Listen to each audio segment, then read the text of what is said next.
جو بندہ یہ کہے نا کہ دعا پتہ نہیں قبول ہوگی یا نہیں، اس کی قبول ہی نہیں ہونی ہے، وہ نہ مانگے۔ یقین چاہیے، وہ بلیف چاہیے، وہ یقین ساتھ ہو تو پھر دعا عرش تک جاتی ہے۔ اللہ سے دعا کرو تو گھبراؤ نہیں، اللہ سے دعا کرو تو یقین رکھو، اگر واقعی دل سے دعا ہے تو رب راستے بنائے گا، وہ غیب سے مدد فرمائے گا۔ مجھے لگتا ہے میرا مسئلہ بڑا ہے، اور پھر میں وہی بات کروں گا کہ جس کی ماں زندہ ہے، خدا کی قسم ماں کی دعائیں لے لو، پوچھو ان سے جن کی ماں چلی گئی ہے۔ آج جس کی ماں نہیں نا، وہ کس سے دعائیں کروائے، وہ کس سے التجائیں کروائے؟ سفر پہ ہوتے تھے تو پیچھے کوئی تھا جو مصلی بچھا کر دعا کرتا تھا، ہر تھوڑے دنوں بعد پیغام آتا تھا، بیٹا کدھر پہنچے، بیٹا طبیعت کیسی ہے؟ ارے ماں سوچو تو صحیح، بیٹے کا کام تھا ماں سے پوچھنا کہ ماں تمہاری طبیعت کیسی ہے، ماں پوچھتی ہے بیٹا تم کیسے ہو۔ ہم نے راتوں کو اٹھ کر ماں کو جگایا، ماں پیٹ میں درد ہے، کبھی ماں نے ہمیں بتایا کہ میرے پیٹ میں درد ہے؟ بیٹا اپنی تکلیفیں سہتی رہی، اپنی تکلیفیں سہتی رہی، مگر ہمیں راحتیں پہنچاتی رہی۔ لے لو دعائیں، یہ دعاؤں کا سائبان ہے۔ نہ کرو ماں کو تنگ، نہ کرو اسے پریشان، جتنی بھی بڑی پریشانی میں ہو نا ماں کے قدموں میں بیٹھ جاؤ کہ ماں میرے لیے دعا کر دے۔ تمہاری ماں نے دعا کر دی نا، یہ عرش تک جاتی ہے۔ اور ایک اور بات بتا دوں، کچھ دعائیں وہ ہیں جو ہم کہتے ہیں ماں دعا کر دو، ابو دعا کر دی، یہ الگ بات ہے، وہ کرتے ہیں۔ اتنی خدمت کرو کہ کہنا نہ پڑے، ماں خود دعا کرے یا اللہ میرے بیٹی کی خیر کر دے، ماں والد خود دعا کرے یا اللہ میرے بیٹے کے بگڑے کام بنا دے، پھر دیکھو کیا ہوتا ہے تمہارے ساتھ۔ اللہ کے حبیب علیہ الصلوۃ والسلام فرماتے ہیں، جس کا مضمون ہے جب کوئی فاسق، فاجر، گناہگار شخص اللہ کی بارگاہ میں دعا کرتا ہے، اللہ فرشتوں سے فرماتا ہے اس کا کام جلدی کر دو۔ کیوں؟ فرماتا ہے اس کا مانگنا پسند نہیں آ رہا، اس کی آواز اچھی نہیں، جلدی کام کر دو۔ اور فرمایا جب اللہ کا کوئی نیک بندہ، رب کا محبوب جب اللہ کی بارگاہ میں دعا کرتا ہے، اللہ فرشتوں سے فرماتا ہے ابھی اس کو نہ دینا، ابھی اس کا کام نہ کرنا، اس کو اور مانگنے دو، مجھے اس کا مانگنا بڑا پسند آ رہا۔ میں آپ سے پوچھتا ہوں خدا کی قسم، میں جو مانگوں وہ مجھے میرا رب دے دے، یہ اچھا ہے یا زندگی میں ایک دعا میں ایسی کروں کہ اللہ جبریل سے کہے کہ میرے بندے کا کام نہ کرنا، اس کو اور مانگنے دو، اے میرے فرشتوں اور مانگنے دو، مجھے اس کا مانگنا بڑا پسند آ رہا ہے۔ کاش زندگی میں ایک دعا، مجھے بتاؤ نا، میرا رب یہ کہہ دے کہ میرے بندے کی آواز مجھے پسند ہے، پھر تو میرا کام ہو گیا نا، میرے رب کو میں پسند آ گیا، اس سے بڑی کیا چیز ہے؟ مگر بدقسمتی ہے اس شخص کے لیے جو اللہ کی بارگاہ میں شکوہ کرتا ہے کہ میرا کام نہیں ہو رہا، میری دعا قبول نہیں ہو رہی۔ جلدی نہ مچایا کرو، اللہ پر بھروسہ رکھو، اور اب آخری بات سے اور آپ کا کلاؤڈ کلیئر ہو جائے گا۔ وہ لوگ جو کہتے ہیں پتہ نہیں میرے مسئلے حل کیوں نہیں ہو رہے، میں اللہ کی بارگاہ میں اتنا دعا کرتا ہوں مسئلہ حل نہیں ہوتا۔ سنو، اب میں آپ کو ایک لاجیکلی مثال دیتا ہوں، یا عقلی مثال دیتا ہوں۔ آپ والد ہیں، آپ میں سے بہت سارے والد ہوں گے، کئی بڑے بھائی ہوں گے، آپ نے بچے پالے ہیں یا کئی ابھی بھی بچے والے ہیں۔ میں آپ سے سوال کرتا ہوں، آپ کا چھوٹا بیٹا ہو، اسمال چائلڈ، بیمار ہو جائے، گلا خراب، فلو، شدید کھانسی، اب وہ بچہ آپ سے ضد کرے کہ ابو جان میں نے آئس کریم کھانی ہے، میں نے ٹھنڈا شربت پینا ہے، کھانسی بھی ہو رہی ہے، بتائیے آپ پلائیں گے اس کو؟ جواب دیجئے۔ سب منع کر رہے ہیں، نہیں پلائیں گے نا؟ اچھا، اب وہ بچہ رونا شروع کر دے، آپ کے بالکل سامنے بیٹھے چیخے مار رہا ہے، رو رہا ہے، آپ کا ایک دوست بھی ساتھ بیٹھا ہے، وہ ابھی آیا، دیکھا بچہ رو رہا ہے آئس کریم کے لیے، باپ کہہ رہا نہیں کھلاؤں گا۔ اب دوست کیا کہے گا؟ یار کیسے والد ہو، بچہ رو رہا ہے کھلا دو نا آئس کریم، اس کو پتہ نہیں ساری بات۔ تو آپ اس کو کیا رپلائی دیں گے؟ آپ کہیں گے میں والد ہوں، مجھے پتا ہے بچے کو کب کیا دینا ہے، ابھی آئس کریم کھلا دوں گا تو گلا خراب ہو جائے گا، یہ اور بیمار ہو جائے گا، اس کو آئس کریم دینا اس سے محبت نہیں ہے، دشمنی ہے۔ ایسا ہی ہے، ذرا بات میرے ساتھ رہیے گا۔ اب بڑی دل پر ہاتھ رکھ کر میری بات سننا، تم والد ہو، تمہیں پتا ہے بچے کو کب کیا دینا ہے، میرے خالق کو نہیں پتا مجھے کب کیا دینا ہے۔ میں مانگ رہا ہوں یا اللہ روزی میں برکت دے، وہ نہیں دے رہا، میں مانگ رہا ہوں یا اللہ اولاد دے، وہ نہیں دے رہا، میں گر گڑا رہا ہوں یا اللہ کرائے کے مکان میں ہوں اپنا مکان دے دے، وہ نہیں دے رہا۔ اے مولا میں فلاں ملک میں جانا چاہتا ہوں، ویزے لگانا چاہتا ہوں، نہیں مل رہے ویزا، ارے کیوں یقین نہیں رکھتے؟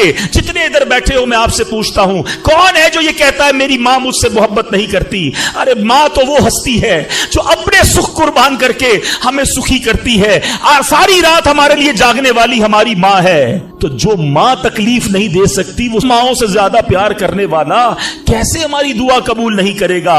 یہ یقین رکھ لو، اگر میں مانگ رہا ہوں وہ نہیں دے رہا تو وہی میرے لیے بہتر ہے۔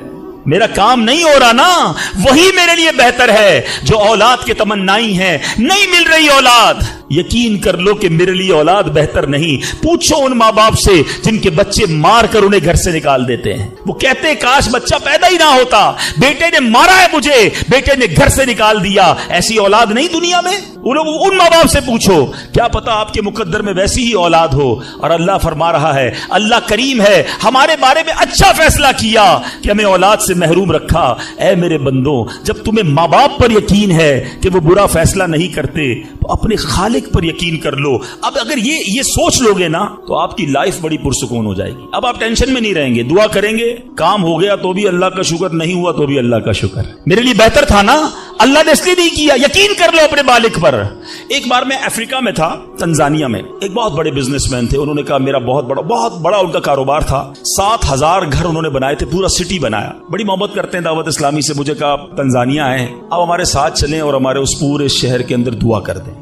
میں نے کہا چلیں چلتے ہیں. میں ان کے ساتھ بیٹھ گیا ان کی گاڑی میں. سنیے گا ذرا, میں اس بزنس مین سے ایک بات سیکھا ہوں اور میں بھولتا نہیں ہوں بات. تقریباً جب بھی میں نے یہ بیان کیا مجھے واقعہ خود ہی یاد آ جاتا ہے. ہم گئے اس کے ساتھ, one of the biggest business man of that country, بڑا کام تھا ان کا. ہم گئے تو اتفاق تھا جو پل تھا اس شہر کو اور ان کے شہر کو ملانے والا, وہاں پہ ورک ہو رہا تھا, کام ہو رہا تھا. گاڑی رک گئی ہماری.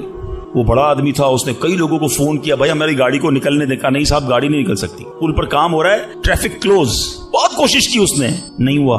ہم واپس آ گئے. جب ہم واپس آئے تو مجھے لگا کہ یار اس کو بیچارے کو دل چھوٹا ہو جاتا ہے نا انسان کا, بڑی محبت سے لے کر گیا اور لے ہی نہیں جا سکا. تو میں نے کہا آپ گھبرائیں نہیں, اس میں کوئی خیر ہوگی, اللہ خیر کرے گا. میں ان کو تسلی دے رہا ہوں. یار اس بندے نے جو جملہ کہا نا, وہ کہتا ہے بھائی میری زندگی کا ایک دستور ہے, جب میرا کام ہو جاتا ہے نا تو میں ایک بار اللہ کا شکر ادا کرتا ہوں, نہیں ہوتا تو 2 بار اللہ کا شکر ادا کرتا ہوں. میں شاکڈ ہو گیا. میں نے کہا آپ نے کیا کہا, دوبارہ کہیے. وہ بزنس مین ہے, مولوی, کوئی عالم دین نہیں تھے, لیکن مجھے سکھا گیا وہ بندہ. میں نے کہا دوبارہ کہیے. وہ کہتے جب میرا کام ہو جاتا ہے نا میں ایک بار اللہ کا شکر ادا کرتا ہوں, جب نہیں ہوتا تو میں 2 بار اللہ کا شکر ادا کرتا ہوں. میں نے کہا یہ کیوں؟ کہتے نہیں کس نے کیا, کام نہیں ہوا تو کس کی مرضی سے ہوا, ہم دونوں کا جانا وہاں ٹھیک ہی نہیں تھا. جب ہی روڈ بند ہو گیا, اللہ نے جو کیا میرے مالک نے بہتر کیا. میں نے کہا یار آپ کمال کی شخصیت ہو. میں اتنا خوش ہوا اس بندے سے. یہ فارمولا یاد کر لو, لائف پرسکون ہو جائے گی. جو مانگو مل جائے یا اللہ تیری مہربانی, جو نہ ملا یا اللہ پھر بھی تیری مہربانی. تو میرے ماں سے زیادہ مجھے چاہنے والا ہے, بہتر تھا جبھی تو نہیں دیا. اچھا اب دعا کے کچھ آداب بھی سن لیں. دعا قبول نہ ہونے کا ایک سبب حرام روزی بھی ہے. حدیث کے الفاظ ہیں حرام خور کی دعا قبول نہیں ہوتی. بندہ حرام بھی کھا رہا ہے, سود کا کام بھی کر رہا ہے, ملاوٹ بھی کر رہا ہے, جھوٹ بول کر روزی بھی کما رہا ہے, کہتا ہے دعا کیوں قبول نہیں ہوتی. ایک بار حضرت موسیٰ علیہ نبینا علیہ الصلوۃ والسلام نے ایک شخص کو دیکھا, بڑا رو رہا تھا, بڑا گر گڑا رہا تھا, یا اللہ میری دعا قبول کر لے, یا اللہ میری دعا قبول کر لے. حضرت موسیٰ نے دیکھا, اللہ سے عرض کی مولا تیرا بندہ کتنا رو رہا ہے, گر گڑا رہا ہے, میرے مالک اس کی دعا قبول کر لے. ارشاد ہوا اے موسیٰ یہ اتنا روئے کہ روتے روتے مر جائے, اتنے ہاتھ اٹھائے کہ اس کے ہاتھ آسمان کو چھو لیں. اے موسیٰ میں نے اس کی دعا قبول نہیں کرنی. عرض کی مولا کیا وجہ ہے؟ ارشاد ہوا اے موسیٰ یہ کھاتا حرام ہے, اس جو لباس پہنا یہ حرام ہے. سوچئے اللہ کے نبی سفارش کر رہے ہیں اللہ اس کی دعا قبول کر لے, مگر حرام کھانے والے کی دعا قبول نہیں ہو. اپنی روزی پاکیزہ کرو. آپ میں سارے چاہتے ہیں نا مستجاب الدعوات بن جائیں. مستجاب الدعوات کے معنی کیا ہے؟ جس کی ساری دعائیں قبول ہوں. سب چاہتے ہو نا. حضرت سعد بن ابی وقاص نے پیارے آقا سے سوال کیا, کیا بیوٹیفل کوسچن کر لیا, ہمارے کام سیدھا ہو گیا. آقا سے عرض کی یا رسول اللہ میں مستجاب الدعوات بننا چاہتا ہوں, I want to be a مستجاب الدعوات. نبی پاک نے کوئی لمبا چوڑا, آپ کو تو پورا سلیبس دیا جاتا ہے نا, پی ایچ ڈی کرنا ہے تو اتنی کتابیں پڑھو, ایم بی بی ایس کرنا ہے تو اتنی کتابیں پڑھو, لیکن مستجاب الدعوات تو کمال ہو گیا نا, اس سے بڑی ڈگری ہے کوئی؟ جو دعا مانگو وہ مل جائے. کوئی بڑا سلیبس نہیں دیا نبی پاک نے, اتنے سال روزے رکھو, اتنی تلاوت کرو, اتنے سجدے کرو, اتنے طواف کرو. سنو ایک لائن میں میرے آقا نے جواب دے دیا, فرمایا اے سعد اپنے لقمے پاکیزہ کر لو تو مستجاب الدعوات ہو جاؤ گے. That's it. غذا پاکیزہ ہو, آپ کی دعائیں قبول ہونا شروع ہو جائیں گی. ایک اور بڑی اہم بات جو مسٹیک کر جاتے ہیں وہ کیا ہے کہ ہم دعا کے اندر فوکس نہیں کرتے. یاد رکھیں اللہ غافل دل کی دعا نہیں سنتا, یاد رکھیے. مثال کے طور پہ ہم دعا کرتے وقت آمین, ابھی ادھر دیکھ رہے ہیں آمین آمین آمین, بات اللہ سے کر رہے ہو اور دھیان کہیں اور ہے. اس کو میں آپ کی ایگزامپل دیتا ہوں. آپ میں سے کئی ٹیچرز بیٹھے ہوں گے, پروفیسر بیٹھے ہوں گے, سیٹھ بیٹھے ہوں گے, والد بیٹھے ہوں گے. آپ کا اسٹوڈنٹ آپ کے سامنے بیٹھا ہے, آپ کا بیٹا آپ کے سامنے بیٹھا ہے, آپ کا ماتحت آپ کے سامنے بیٹھا, آپ اس کو بڑا کوئی بات سمجھا رہے ہیں, بیٹا دیکھو یوں کرنا ہے, وہ کبھی ادھر دیکھے, کبھی ادھر دیکھے, کبھی موبائل نکال لے, کیسا لگے گا آپ کو؟ کمال ہے یار, میں تم سے بات کر رہا ہوں اور تمہارا دھیان کہیں اور ہے. توجہ سے سنو, آپ کو برا لگتا ہے آپ کا بچہ آپ کی بات نہ سنے, تم رب کی بارگاہ میں ہاتھ اٹھا کر دھیان کہیں اور ہے, کدھر سے دعا قبول ہوگی؟ یہ بے ادبی ہے. بارگاہ الہی میں حاضر ہیں تو بس فوکس, پتا چلے میں کس کے دربار میں ہوں, آنکھیں جھکی ہوں, ادب سے بندہ بیٹھے وضو کر کے, اس کا خیال مالک کے دربار کی طرف ہو کہ غلام ایک مجرم بادشاہ کے دربار میں ہاتھ اٹھائے بھکاری بن کر حاضر ہوا ہے. پھر دیکھیں کیسے عطا ملتی ہے. ایک اور مسٹیک, دعا قبول نہ ہونے کا ایک سبب, اور وہ ہے یقین. ایک بڑا پرابلم یہ ہے, بندہ کہتا ہے یار چلو مانگ لیتے ہیں, باقی ہوتی نہیں اپنی دعا قبول. ایک واقعہ مجھے یاد آیا, ایک بار ایک گاؤں میں بارش نہیں ہو رہی تھی, بڑا زبردست قحط. گاؤں والوں نے طے کیا چلو مل کر ذرا دعا کرتے ہیں, نماز استسقاء وغیرہ پڑھتے ہیں. گاؤں کے سارے لوگ جمع ہوئے, ہزاروں کا مجمع. کئی سالوں سے اس گاؤں میں بارش ہی نہیں ہوئی, پتے پتے کو, بوند بوند کو لوگ ترس رہے, قحط. ایک نوجوان, ایک ینگسٹر آیا, ہاتھ میں اس کی چھتری ہے. سارے گاؤں والے ہنسنے لگے کہ اللہ کے بندے, کئی سالوں سے ایک قطرہ پانی کا نہیں گرا, تم چھتری لے کر آئے ہو. اس نوجوان نے کمال کا جواب دیا کہ جس سے مانگنے آئے ہیں وہی تو برسانے والا ہے. اب اگر اس نے برسا دی تو کیا بھیگتے ہوئے جاؤں گا؟ اب ہوا یہی, کتاب میں لکھا سب نے دعا مانگی, نوجوان کے یقین کی برکت سے دعا کے دوران موسلا دھار بارش شروع ہو گئی. سارا گاؤں بھیگتے ہوئے گیا, نوجوان چھتری کے نیچے چلتا ہوا جا رہا ہے. یقین ہوگا تو کام ہوگا, دعا پر یقین نہیں, اللہ پر ہی یقین نہیں ہے تو کام کیسے ہوگا؟ یہ تو چند میں نے آداب بیان کر دیے. اب میں دو بڑی اہم باتیں کرنا چاہتا ہوں کہ دعا جو ہے نا ماں باپ کی, وہ بڑی امپورٹنٹ ہے. بعض اوقات ہم سمجھتے ہیں کہ یار کام نہیں ہو سکتا, میرا بڑا ٹپیکل ہے, میں بڑی مشکل میں پھنس گیا ہوں, میرے مسائل بہت ہیں, یہ مسئلہ حل ہو ہی نہیں سکتا, میں اتنے بڑے قرضے میں آ گیا ہوں کہ وہ قرضہ کیسے اترے گا, میں ساری زندگی نوکری کرتا رہوں, قرضہ تو نہیں اترنا, میری یہ بیماری ڈاکٹر کہتے ٹھیک ہی نہیں ہوگی.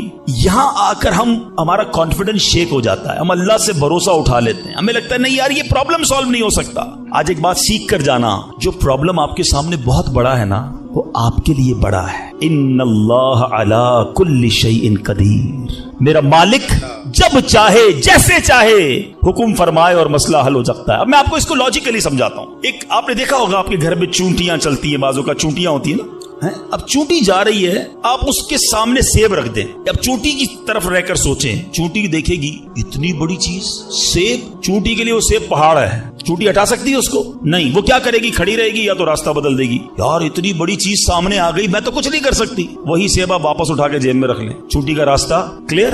بات سمجھ رہے میری؟ سیب چونٹی کے لیے کیا تھا, پہاڑ. آپ کے لیے کیا ہے, سیب. آپ نے اٹھایا واپس جیب میں رکھ لیا, چونٹی کے سامنے سے پہاڑ ہٹ گیا. جو پرابلم میرے اور آپ کے سامنے ہے نا, میرے لیے پہاڑ ہے, آپ کے لیے پہاڑ ہے, آپ کو لگتا ہے سالو بھی نہیں ہو سکتا. ان اللہ علی کل شیء قدیر, وہ جب چاہے جیسے چاہے, منٹوں میں, منٹ بھی زیادہ ہیں, سیکنڈوں میں پرابلم سالو کرتا ہے. دل سے دعا مانگو. اب میں آپ کو ایک واقعہ سنا, ایک ڈاکٹر کا بڑا ہی زبردست واقعہ میں نے کتاب میں پڑھا.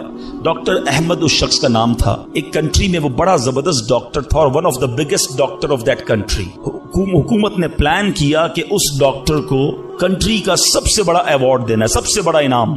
ایک سیمینار مقرر کیا گیا, اس کو ایز اے اسپیشل گیسٹ مہمان خصوصی بلایا گیا. کہا دنیا بھر سے لوگ بلائیں گے, پاکستان کے یا اس ملک کے بڑے لوگ آئیں گے, آپ کو گفٹ دیا جائے گا, آپ کو ایوارڈ دیا جائے گا. ڈاکٹر صاحب بڑے خوش کہ میرے اعزاز میں اتنی بڑی تقریب. مثال دیتا ہوں, ان کی منڈے کو تقریب تھی, سنڈے کو انہوں نے فلائٹ بک کر لی کیپٹل جانے کے لیے, دارالحکومت میں جانے کے لیے. سنڈے کو جب فلائٹ ٹیک آف ہوتی ہے, بڑے خوش ہیں ڈاکٹر صاحب کے لائف ٹائم ایک ایسا ایوارڈ مجھے ملنے والا ہے جو پوری زندگی میں نہیں ملا مجھے. فلائٹ ٹیک آف ہوئی اور جہاز جو ہے وہ جیسے ہی ٹیک آف ہوا تھوڑی دیر بعد موسم خراب ہو گیا.